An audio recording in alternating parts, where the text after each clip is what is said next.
Bonjour à tous, je suis Fausta. C'est toujours un plaisir de vous retrouver sur la chaîne Grandir dans la foi. À travers ce podcast, je voudrais poser une question à quelqu'un aujourd'hui. Qui es-tu? Mon frère, ma sœur, toi qui m'écoutes en ce moment. Au-delà des normes de la société, au-delà des attentes de nos familles, du cousin Francky, de la tante Eline et que sais-je, qui es-tu? Le potier, notre Père Céleste, t'a prédestiné à être quelqu'un. As-tu cherché à savoir? Parlons-en les amis, c'est parti.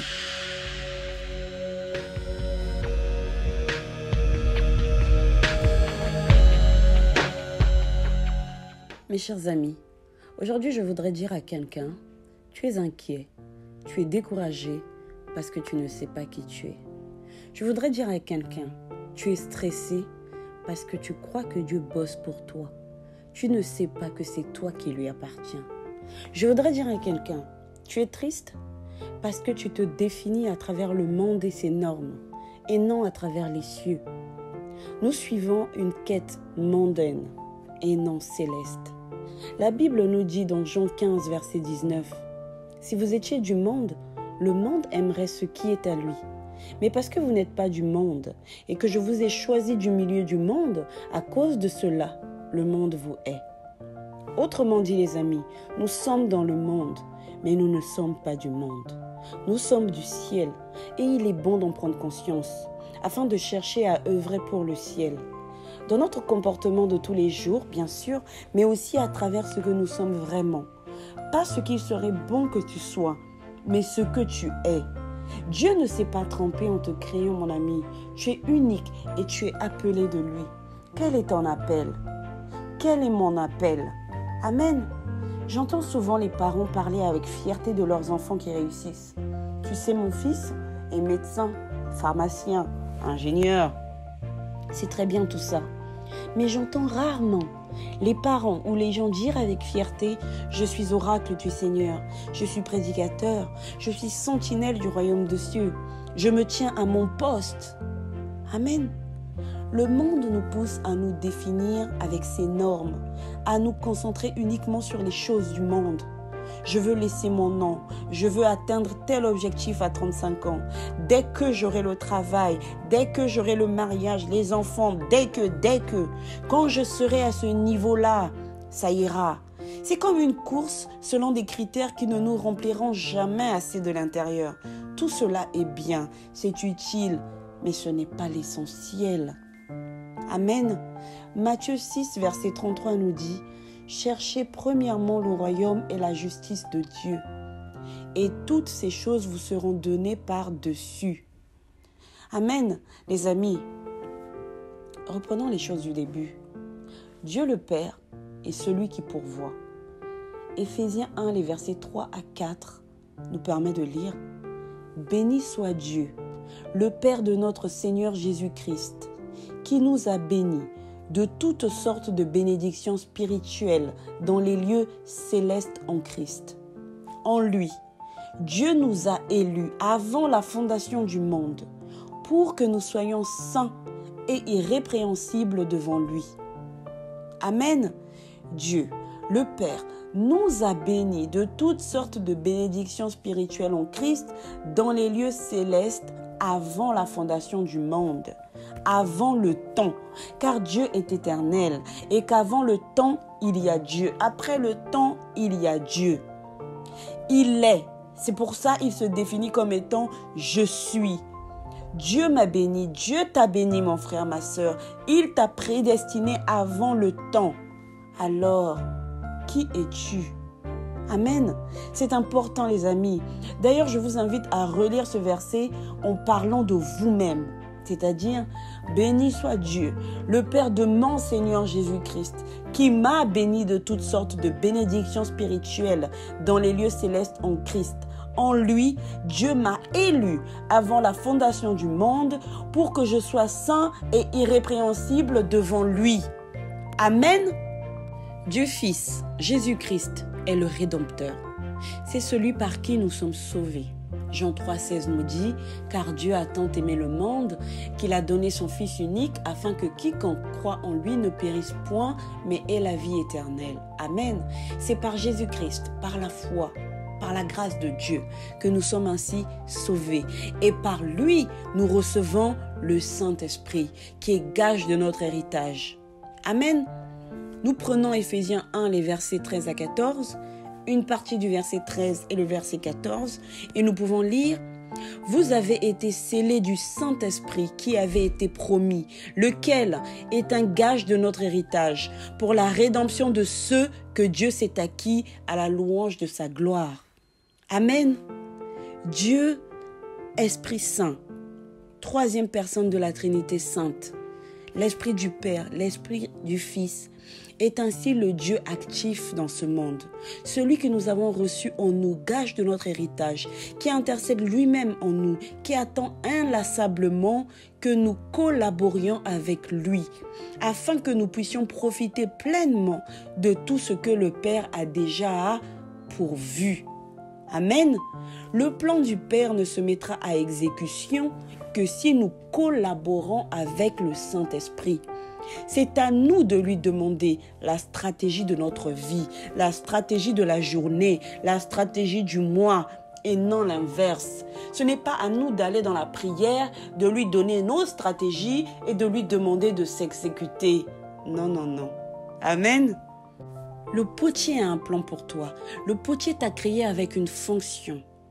Tu es membre du corps du Christ. Quelle est ta place? Qui es-tu? Demande au Saint-Esprit. Demandons à l'Esprit Saint. Les amis, ça paraît théorique et pourtant il faut comprendre la profondeur de ceci.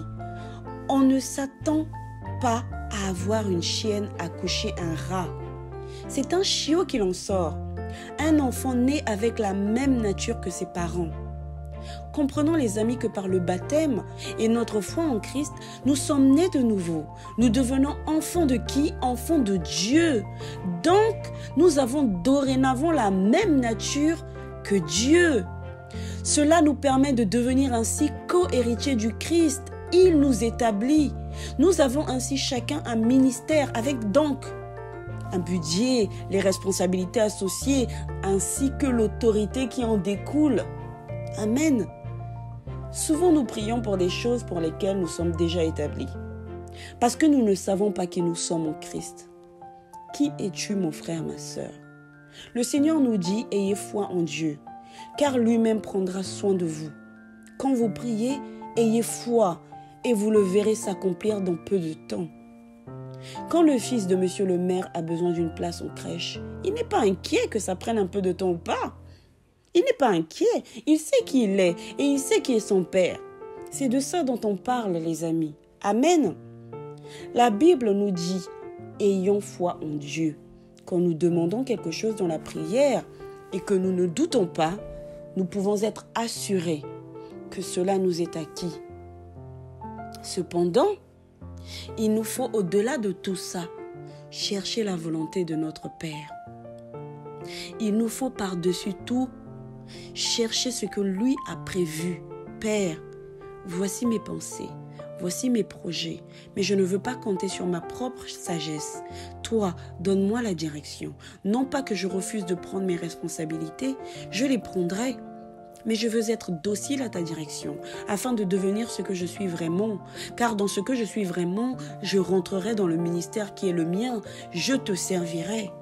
Amen. Comprendre cela est capital et nous allons plus loin quand nous nous abandonnons à Dieu. C'est là qu'il nous dit « Ma grâce te suffit ». Papa, Abba, je sais qui tu es. Tu es le Très-Haut, l'Éternel, 3 fois Saint, le Tout-Puissant. Ta parole ne te revient pas sans avoir exécuté ce que tu as dit. Tu parles et la chose arrive. Rien ne t'est impossible. Alors, rien ne m'est impossible à moi non plus, car je peux tout te demander. Je peux prendre autorité avec foi. Je peux t'appeler et tu dis que tu me répondras. Mais cependant, papa, pas comme moi je veux, mais comme toi tu veux. Pas selon mes stratégies, pas selon mes dès que, quand, il suffit que. Non, donne-moi ta direction. Amen. Les amis, disons-le encore autrement. si j'arrive chez vous et que j'essaie de casser votre voiture, vous allez réagir tout de suite. Si j'essaie de frapper votre enfant, vous allez réagir tout de suite, avant même que l'enfant ne parle, car c'est votre enfant, car c'est votre voiture, c'est votre part. C'est comme si je viens vous toucher directement. Comprenons les amis que c'est ainsi que nous sommes à Dieu. Nos batailles, en fait, ne sont pas nos batailles. Nos batailles lui appartiennent. Amen. Est-ce que quelqu'un me comprend? C'est-à-dire que quand on te touche, faut pas t'inquiéter, respire. Parce que c'est la bataille de Dieu lui-même. Amen. Le Seigneur nous dit ainsi. Et si je favorise que la solution à ton problème traîne un peu? Et si je favorise que les choses se passent autrement, afin de me permettre de t'emmener là où je veux que tu ailles, comment vas-tu te comporter? Perdras-tu la foi? Vas-tu commencer à prier que pour un seul problème comme si j'étais un Dieu sourd? Vas-tu perdre ta joie? Vas-tu arrêter de prier pour les autres, arrêter de te réjouir pour les autres parce que les choses n'avancent pas comme toi tu veux? Ou vas-tu t'abandonner à moi? Vas-tu me laisser prendre le temps qu'il me faut pour te faire éclore, pour me permettre de te préparer à ton poste? Amen. Les amis, Dieu est toujours là, mais nous manquons de foi. Nous ne le reconnaissons pas parce que nous nous attendons à lui d'une manière définie dans notre esprit. Ne le limitons pas. Dieu n'est pas dans une boîte. Ce n'est pas un Dieu de convention. Il faut nous attendre à lui dans toutes les directions. Il fait ce qu'il veut. Nous sommes à lui. Amen. Demandons aujourd'hui la grâce d'être renouvelé afin de recevoir le cœur qui veut servir Dieu, qui veut apprendre, qui veut guérir, être enseigné, découvrir Dieu dans son intimité. Désirons le ciel et nous aurons largement de quoi faire tout le reste. Dieu n'est pas en retard avec nous. Laissons les regrets. Ou si nous en avons, allons-y vite nous confesser. Et soyons patients. Dieu a besoin de chacun de nous, sans exception, pour faire de grandes choses. Ne l'oublions pas. Oui, mon frère, ma soeur, toi qui m'écoutes en Christ, tu peux tout accomplir. Laisse tes idées et demande à Dieu de renouveler ton intelligence. Amen. Notre chemin avec Dieu est une progression continuelle. Nous n'aurons jamais fini d'apprendre et parfois même Dieu passera par le plus petit autour de nous pour nous faire avancer. Soyons attentifs, demandons la grâce de reconnaître Dieu au milieu de nous. Les brebis du Christ entendent sa voix. Soyons toujours prêts à écouter. Amen. Je reprends donc, mon frère, ma sœur. Où est ton cœur? T'occupes-tu des affaires de ton Père? Tu es du ciel et pas de la terre. Sur terre, tu veux que l'on t'honore, que l'on t'élève. Mais mon ami, le surnaturel domine le naturel. Fais une pause et demande-toi, dans les cieux, dans le surnaturel, avant que Dieu ne crée le temps, dans l'éternité, qui es-tu? Il te connaissait depuis le sein de ta mère. Comment t'appelait-il avant la fondation du monde? Amen. Demandons les amis au Dieu actif qui est l'Esprit Saint, pendant qu'il est encore temps de nous révéler le vrai, de nous montrer ce qui est important, afin de commencer à œuvrer pour les affaires de notre Père. Amen. Merci les amis, c'est la fin de cet audio. Merci d'avoir écouté. Likez ou commentez si ce podcast vous a rejoint ou touché. N'hésitez pas à partager. Soyez bénis. À bientôt si Dieu le veut. Ciao, ciao.